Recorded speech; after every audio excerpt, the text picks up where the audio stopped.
নমস্কার এভরিওয়ান, সবাইকে ওয়েলকাম করছি নতুন একটি রেসিপি দেখার জন্য। আশা করি যে যেখান থেকে ভিডিওটি দেখছেন সবাই সুস্থ আছেন এবং ভালো আছেন। আজকে শুধুমাত্র আটা দিয়ে ঝিকিমিকি পিঠা। এই পিঠাটা মূলত তৈরি হয় চালের গুঁড়ো দিয়ে। তাছাড়া এই পিঠাটা তৈরি হয় হাতের কৌশলে। আজকে আমি চালের গুঁড়ো এবং হাতের স্পর্শ ছাড়াই কিভাবে এই পিঠাটা তৈরি করা যায় সেটাই আজকে শেয়ার করব। আশা করি আপনাদের ভালো লাগবে।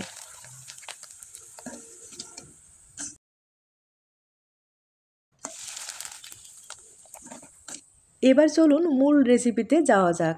আটা প্রায় এখানে 200 গ্রামের মতো নিয়ে নিলাম। আর আটার বদলে আপনারা ময়দাটাও ব্যবহার করতে পারবেন। স্বাদ অনুযায়ী একটু লবণ ব্যবহার করলাম। এখন এখানে জল দিয়ে একটা ব্যাটার তৈরি করে নিতে হবে। তবে নরমাল জল ব্যবহার করব না, হালকা কুসুম গরম জলটা ব্যবহার করতে হবে।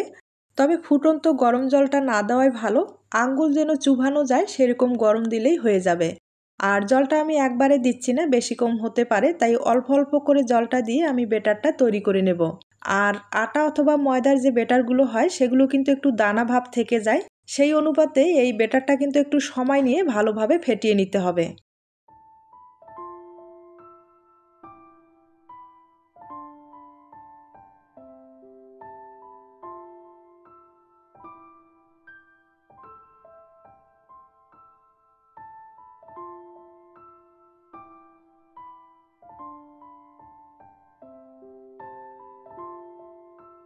ব্যাটারটা কিছু সময় ফেটানোর পরে এবার হাফ চামচেরও কম একটু বেকিং পাউডার দিয়ে দিলাম। আর বেকিং পাউডারটা দিলে কিন্তু পিঠাটা ভালো হবে। আবারও কিছু সময় একটু নেড়েচেড়ে নিতে হবে। ব্যাটারটা কিন্তু ভালোভাবে ফেটিয়ে নিলাম। এখন যেটা করতে হবে, এই ব্যাটারটা একটু চেলে নিতে হবে, ভিতরে যেন কোনো অবস্থায় দানা না থাকে। আর দানা থাকলে এই ডিজাইনটা তৈরি করতে একটু সমস্যা হয়ে যাবে, তাই একটু চালনি দিয়ে চেলে নিলে এই ব্যাটারটা কিন্তু খুব ভালো হবে।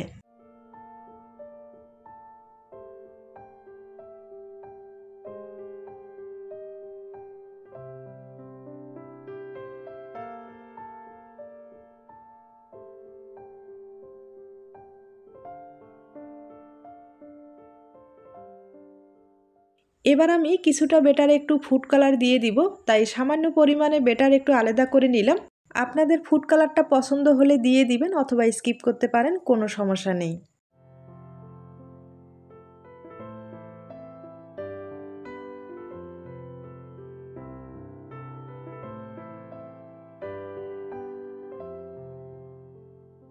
সবগুলো রেডি করার পরে এবার প্লাস্টিকের ব্যাগে ব্যাটারগুলো ভরিয়ে নিতে হবে। আমি একবারে নর্মাল প্লাস্টিকের ব্যাগে ব্যাটারগুলো ভরিয়ে নেব।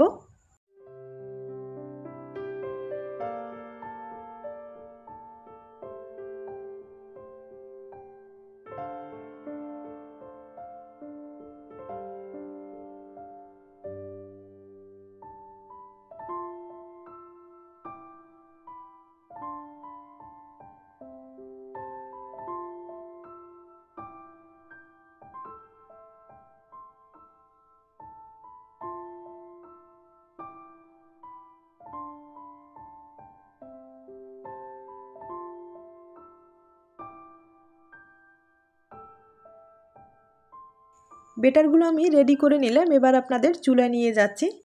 এবার পিঠাগুলো তৈরি করে নিতে হবে। আর প্লাস্টিকটা একবারে চিকন করে কেটে নিতে হবে। চিকন করে না কাটলে কিন্তু এই ডিজাইনটা তৈরি করে নিতে পারবেন না, তাই ব্যাটারটা আগে ভাগে চেলে নিতে হবে। আর এই ডিজাইনটা কিন্তু সহজেই তৈরি করা যাবে। যখন এই ডিজাইনটা তৈরি করবেন, এখানে ছোট্ট একটা টিপস বলি।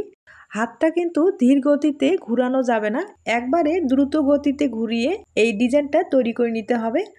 আর এভাবে তৈরি করলে পিঠার ডিজাইনটা কিন্তু সহজেই তৈরি করা যাবে। চুলার আঁচটা একবারে কম করে দিতে হবে। আর এভাবেই প্রায় 10 সেকেন্ডের মতো অপেক্ষা করে নিতে হবে। এরপরে একটা ভাঁজ করে নিতে হবে। তবে আমি কিন্তু আমার পছন্দ মতো একটা ভাঁজ করে নিচ্ছি। আপনারা আপনাদের পছন্দ মতো কিন্তু এই পিঠার ভাঁজটা করে নিতে পারেন। আর দেখতে পাচ্ছেন কত সুন্দর হয়েছে পিঠাটা। একইভাবে আমি আরও কয়েকটা আপনাদের তৈরি করে দেখিয়ে দেব।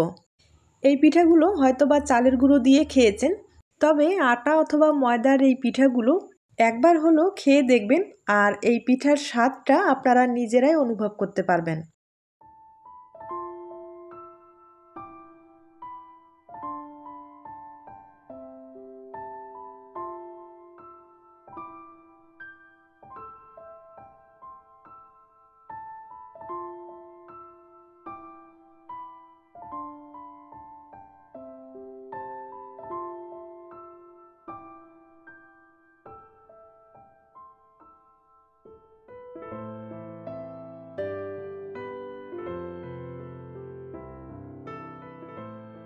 আমি 2টা পিঠা তৈরি করলাম আর দেখতেই পারছেন এই পিঠাগুলো যখন আপনারা তৈরি করবেন তখন কিন্তু মন চাবে পিঠাগুলো কিন্তু তৈরি করতেই থাকি আর দেখতেই পারছেন এত সুন্দর হয়েছে।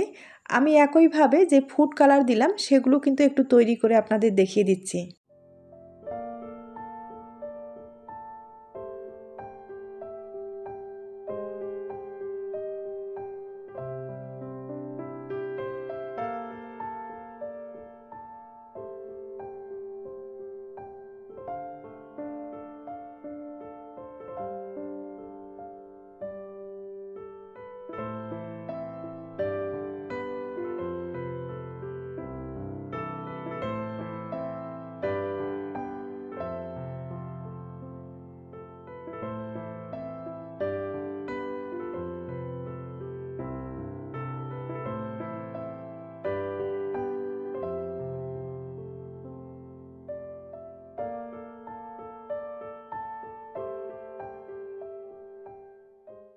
আমি একইভাবে অনেকগুলো পিঠাই তৈরি করে নিলাম আর এই পিঠাগুলো রোদ্রে শুকাতে হবে।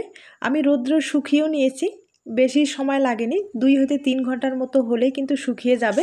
এবার আপনাদের তেলে ভেজে দেখিয়ে দিচ্ছি। আর এই পিঠাগুলো হালকা আছে কিন্তু ভেজে নিতে হবে, না হলে পুড়ে যাওয়ার সম্ভাবনাটাও বেশি থাকবে। আর দেখতেই পাচ্ছেন তেলে দেওয়ার সাথে কিন্তু ফুলে একবারে ডবল হয়ে যায়। তবে তেলের পরিমাণটা আর একটু যদি বেশি থাকতো তাহলে পিঠাটা কিন্তু আরও ফুলে যেত। আমি একইভাবে কয়েকটা পিঠা আপনাদের ভেজে দেখিয়ে দিচ্ছি।